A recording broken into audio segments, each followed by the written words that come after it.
Hello everyone, welcome to the online class of Shri Ram Public School, myself Pragati Pandey, and today we are going to start chapter 1 of your geography book, and the name of the chapter is The Earth in Our Solar System. Dear students, as you know that the Earth is the only planet where human and organism can survive. That means in our galaxy, that is Milky Way galaxy, the Earth is the only planet जिस पे जो human है, organism है, पेड़ पौधे हैं, वो survive कर पाते हैं. तो हमारे सोलर सिस्टम में अर्थ की क्या पोजीशन है, कहाँ प्रेजेंट है, क्या इसकी कैरेक्टरिस्टिक्स हैं, इन सभी चीज़ों को आज हम हमारे फर्स्ट चैप्टर में डिस्कस करेंगे. Okay, so students, this is your chapter the earth in the solar system.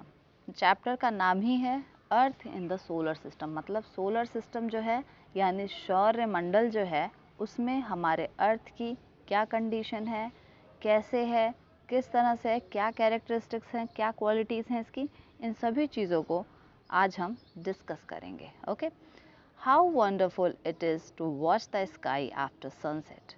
कितना खूबसूरत होता है एक स्काई को देखना जब सूरज ढल जाए, मतलब जब सूरज के ढलने के बाद अगले दिन का स्काई, अगले दिन का आसमान देखना कितना खूबसूरत होता है. One would first notice one और two bright dots shining in the sky. कभी आपने ये चीज़ नोटिस किया है कि स्काई में जो ब्राइट डॉट्स होते हैं, मतलब जो आपको टिमटिमाते हुए तारे दिखते हैं, वो क्या हैं, कैसे हैं, क्यों होते हैं? Soon you would know to see the number of increasing. You cannot count them anymore. शाम को आप देखते हैं एक या दो तारे होते हैं जो आपको दिखते हैं, और जैसे जैसे रात होती है न्यूमरस तारे वहाँ पर हो जाते हैं जिनको आप काउंट भी नहीं कर पाएंगे. The whole sky is filled with a tiny shining object. पूरा स्काई टिनी शाइनिंग ऑब्जेक्ट से भरा हुआ होता है. Some are bright, कुछ बहुत चमकीले होते हैं, कुछ की लाइट डिम होती है और कुछ डायमंड जैसे दिखते हैं. They all appear to be twinkling, और वो हमें टिमटिमाते हुए दिखते हैं. But if you look at them carefully you will notice that some of them do not twinkle as others do. और जब किसी भी तारे को आप देखते हैं तो कुछ होते हैं जिनमें ट्विंकलिंग होती है, कुछ होते हैं जो ट्विंकल नहीं करते हैं, जो टिमटिमाते नहीं हैं, वो हमें ऐसे ही दिखते रहते हैं. ये सब कितना मतलब वंडरफुल है. आप कभी ऑब्जर्व करिए अपने एटमॉस्फेयर को तो आपको लगेगा कि ये सारी चीज़ें कितनी अच्छी हैं, नेचर ने कितने अच्छे से इन सभी चीज़ों को बिल्डअप किया है हमारे लिए. They simply glow without any flicker just as the moon shine. जैसे कि मून है जो शाइन करता है, उसी तरह कुछ तारे आपको ऐसे ही शाइन करते हुए दिखेंगे जिनमें टिमटिमाहट नहीं होती है. Along with these bright objects, you may also see the moon on most of the days. इन सभी ब्राइट ऑब्जेक्ट्स यानी कि स्टार्स के अलावा एक मून है जिसकी साइज बड़ी होती है, उसको आप लगभग सारे दिन देखते हैं. किसी दिन वो डिफरेंट टाइम पे निकलता है, कभी पहले निकलता है, कभी रात में निकलता है, कभी उसका शेप बड़ा होता है, कभी उसका शेप छोटा होता है, कभी उसकी पोजीशन कहीं होती है, सवेरे कहीं और होती है. मतलब पोजीशन भी चेंज होती है, उसका शेप भी चेंज होता है. ओके, उसका प्लेस भी चेंज होता है. कभी वो फुल मून जैसा दिखता है, कभी दिखता ही नहीं है. तो क्या होता है, जिस दिन फुल मून होता है, जिस दिन पूरा चांद दिखता है आपको एकदम से गोल चांद, वो दिन होता है पूर्णिमा का दिन, उसको कहते हैं पूर्णिमा का दिन. और जिस दिन हमें चांद नहीं दिखता है उसको कहते हैं अमावस्या का दिन. On this day you can watch the night sky best provided it is a clear night. जिस दिन अमावस्या होती है, मतलब जिस दिन चांद नहीं दिखता है, उस दिन आप देखेंगे कि जो हमारा स्काई है वो पूरी तरीके से स्टार से भरा होता है और हमें मून दिखता ही नहीं है. Do you wonder why can't we see the moon and all those bright tiny objects during daytime? कभी आपने ये नोटिस किया है कि मून और ये जो स्टार्स होते हैं वो हमें दिन में क्यों नहीं दिखते हैं? It is because the very bright light of sun does not allow us to see all these bright objects of the night sky. कह रहा है कि जो हमारा सन है दिन के टाइम वो होता है और उसकी लाइट इतनी ज़्यादा तेज होती है, इतनी ही ज़्यादा तेज होती है कि उनके सामने चांद और सितारों की लाइट का कोई मतलब ही नहीं रह जाता है। मतलब सन इतना ब्राइट होता है, इतना ज़्यादा उसमें लाइट होता है कि उसके आगे हमें चांद और सितारे नहीं दिखते हैं। ठीक है। The sun, the moon and all those objects shining in the night sky is called celestial bodies. जो हमारे जो अंतरिक्ष में, सौरमंडल में जो चमकने वाली चीज़ें हैं लाइक सन, मून और सभी स्टार्स जो कि हमें रात में दिखाई देते हैं, इन सभी को सेलेस्टियल बॉडीज़ कहा जाता है। Some celestial bodies are very big and hot. कुछ सेलेस्टियल बॉडीज़ बहुत ही बड़े होते हैं और बहुत ही ज़्यादा गर्म होते हैं, जैसे कि सूरज। They are made up of gases, और ये गैसेस के बने होते हैं। They have their own heat, उनके पास उनकी खुद की हीट होती है एंड खुद का लाइट होता है, और वही हीट और वही लाइट वो धरती पर और भी प्लैनेट्स पर डालते हैं। दैट मीन्स कि जो सन है उसके पास उसकी खुद की हीट है, उसके पास उतना खुद का लाइट है, और वही वो हमारे अर्थ पर वही हीट वही लाइट आती है जिससे हमारा डे टू डे लाइफ चलती है। These celestial bodies are called stars. इन सभी सेलेस्टियल बॉडीज़ जो चमकती हैं, जिनके पास खुद का हीट होता है, खुद की लाइट होती है, उनको स्टार्स कहते हैं। जो हमारा सन है ये भी स्टार ही है, और ये बिगेस्ट स्टार है हमारे गैलेक्सी का। Countless twinkling stars in the night sky are similar to the sun. जो ट्विंकलिंग स्टार्स होते हैं, जो रात में चमकते हैं, बहुत सारे स्टार्स, वो कहीं ना कहीं सन के सिमिलर होते हैं, लेकिन उनकी जो डिस्टेंस होती है वो बहुत दूर के होते हैं, इसलिए वो हमें बहुत छोटे दिखते हैं। और सन हमारे थोड़ा नज़दीक है, इसलिए सन हमें बड़ा सा दिखता है। ठीक है। But we do not feel their heat और लाइट, और लेकिन हमें उनकी हीट और लाइट फील नहीं होती, क्योंकि वो बहुत ज़्यादा छोटे होते हैं और very very far from us, और वो बहुत ही ज़्यादा दूर होते हैं हमसे। Okay, you must have noticed that all the objects look smaller when seen from distance. How smaller an aeroplane look when it is flying at a great height. जो चीज़ें जितनी दूर होती हैं वो हमें उतनी ही छोटी दिखाई देती हैं। आप एरोप्लेन को ऐसे एयरपोर्ट पे अगर आप देखेंगे तो एरोप्लेन बहुत बड़ी होती है, लेकिन जब स्काई में वो जाती है उड़ती हुई, तब हमें वो बहुत छोटी दिखती है। तो यहीं से आप ऑब्ज़र्व कर सकते हैं कि जो हमारा स्टार होता है वो अगर इतना छोटा दिख रहा है तो वो कितना बड़ा होगा और कितनी दूर होगा। तो इससे हमें पता ये भी चलता है कि जो दूर की चीज़ें होती हैं वो हमें थोड़ी छोटी दिखती हैं। While watching the night sky, you may notice various patterns formed by the different group of stars. These are called constellation. कभी आप रात में छत पे अपने बैठ करके ऊपर आसमान में देखिए, 2-3 कुछ तारे आसपास होते हैं जो जिनको आप मिलाएंगे तो डिफरेंट शेप्स आपको मिलेंगे। आप अपने हिसाब से अगर आप उनको एक दूसरे से अटैच करेंगे एकदम इमेजिनेशन में, तो आपको लगेगा कि ये कुछ शेप्स बना रहे हैं। तो ग्रुप ऑफ स्टार्स जो होते हैं उनको कॉन्स्टेलेशन कहा जाता है।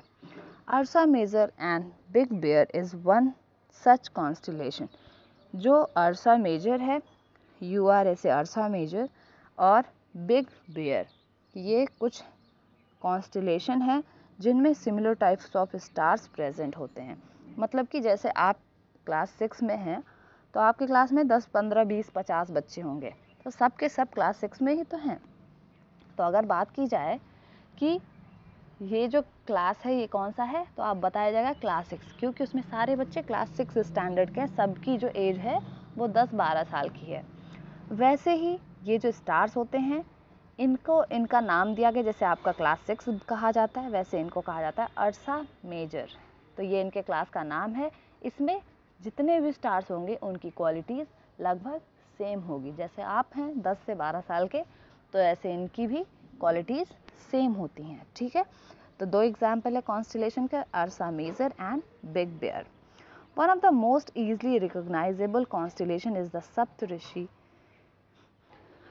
जो सबसे ईजिली रिकॉग्नाइजेबल, सबसे ईजिली ऑब्जर्व किया जा सकने वाला कॉन्स्टेलेशन है उसको कहते हैं सप्तऋषि, जिसमें 7 स्टार्स होते हैं जिनको ऋषि कहा जाता है।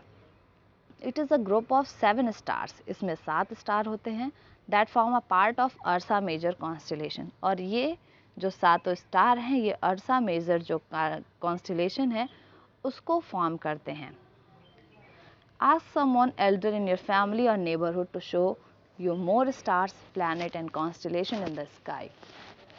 आप कभी भी छत पे अपने बैठे हो रात में तो अपने पेरेंट्स से इस चीज़ को डिस्कस करें कि जो आसमान में स्टार्स हैं कैसे हैं, कौन किससे मिल रहा है, क्या दिख रहा है। तो इस चीज़ों को आप ऑब्जर्व करिए अपनी डे टू डे लाइफ में।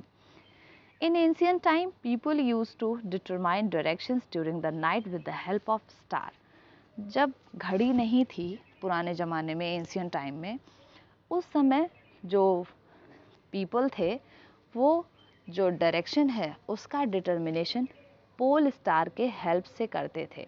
मतलब जो हमारा पोल स्टार है वो, उसको नॉर्थ स्टार भी कहते हैं, वो हमेशा नॉर्थ में ही दिखाई देता है और उसकी साइज़ थोड़ी बड़ी होती है। कभी भी आप आज ही शाम को अपने छत पर जाइएगा, नॉर्थ जो आपके घर का नॉर्थ होगा उस साइड आप देखेंगे एक स्टार होगा जिसको नॉर्थ स्टार या पोल स्टार कहते हैं। उसकी साइज़ सभी स्टार से थोड़ी बड़ी होगी और वो नॉर्थ में प्रेजेंट होगा। तो रात में जो पहले के लोग थे उनको भी ये चीज़ पता थी कि जो पोल स्टार होता है, जो नॉर्थ स्टार होता है, वो हमेशा नॉर्थ डायरेक्शन में ही प्रेजेंट होता है, वो उसी साइड चमकता रहता है और उसकी साइज़ थोड़ी बड़ी होती है। तो उसको देख करके लोग पहचान जाते थे कि ये नॉर्थ है। अगर वो नॉर्थ है तो उसके अपोजिट वाला साउथ होगा। तो इस तरह से वो डायरेक्शंस को जानते थे। It always remains in the same position in the sky. ये जो पोल स्टार है ये हमेशा अपनी एक ही पोजिशन पर प्रेजेंट होता है स्काई में। We can locate the position of the pole star with the help of Saptarishi. हम इनका जो पोल स्टार है इसका लोकेशन हम सप्तऋषि के माध्यम से भी डायरेक्शन देते हैं।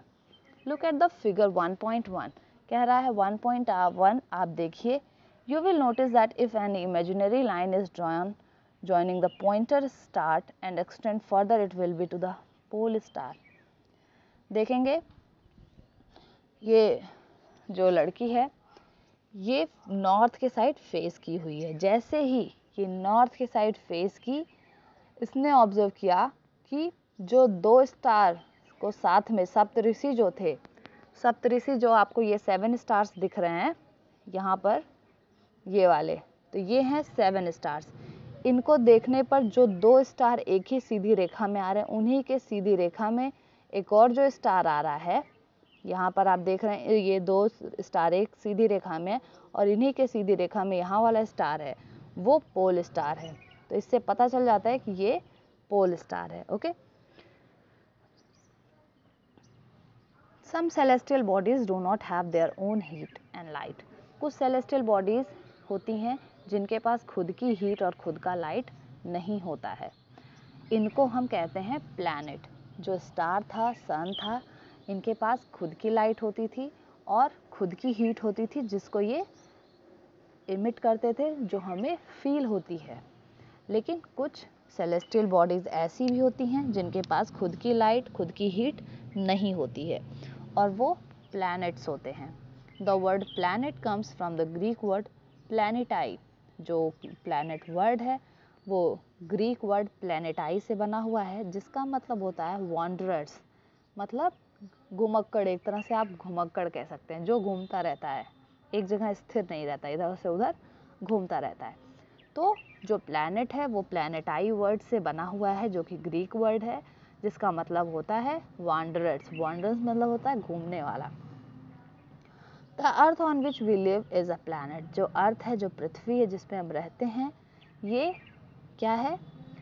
प्लैनेट है। It get all its heat and light from the sun. ये अपना सारा हीट, सारी लाइट पाता है सन से। जैसे कि आपको पता है आपके अर्थ पे डेली सनराइज होता है और हमें हमारे जो कपड़े सूखते हैं, हमारे जो काम होते हैं, प्लांट जो फूड बनाते हैं, सब फोटोसिंथेसिस से बनाते हैं, जो कि सनलाइट के हेल्प से बनता है। ये जो सन है ये हमारे अर्थ के सबसे नज़दीकी स्टार है। If we look at the earth from the great distance, say that moon, it will appear to be shining just as the moon। जब हम दूर से अर्थ को देखेंगे, अगर हम आसमान से अंतरिक्ष से अर्थ को देखते हैं तो ये चमकता है जैसे कि मून चमके। क्यों? क्योंकि सन की लाइट ये इसके ऊपर पड़ती है, जिसकी वजह से ये चमकने लगता है। The moon that we see in the sky is a satellite। जो मून हम देखते हैं अपने अर्थ पे, हम जब रहते हैं, हम जब ज़मीन पर बैठे हुए होते हैं तो हम देखते हैं एक चांद जो दिखता है। ये जो चांद है ये सैटेलाइट है। It is a companion of earth. ये एक तरह से साथी है हमारे अर्थ का, जो हमारे अर्थ के चारों तरफ घूमता रहता है। ठीक है, हमारे अर्थ के चारों तरफ घूमता रहता है मून, इसलिए इसको सैटेलाइट कहते हैं। जो हमारा अर्थ है, इसी के जैसे 7 और प्लैनेट्स हमारे मिल्की वे गैलेक्सी में प्रेजेंट हैं, जिनकी कैरेक्टरिस्टिक्स अर्थ के जैसी ही है। ऐसे ही अर्थ के जैसे वो भी घूमते रहते हैं सन के चारों तरफ, और इनकी भी कुछ सैटेलाइट्स हैं और इनकी भी हेवनली बॉडीज़ है। इनके पास भी अपनी लाइट, अपना हीट नहीं होता है। ये भी सन से हीट और सन से लाइट लेते हैं। लेकिन अर्थ की खासियत ये है कि अर्थ पे लाइफ पॉसिबल है। Okay, now our second topic is solar system that we will discuss in next lecture. So thank you guys.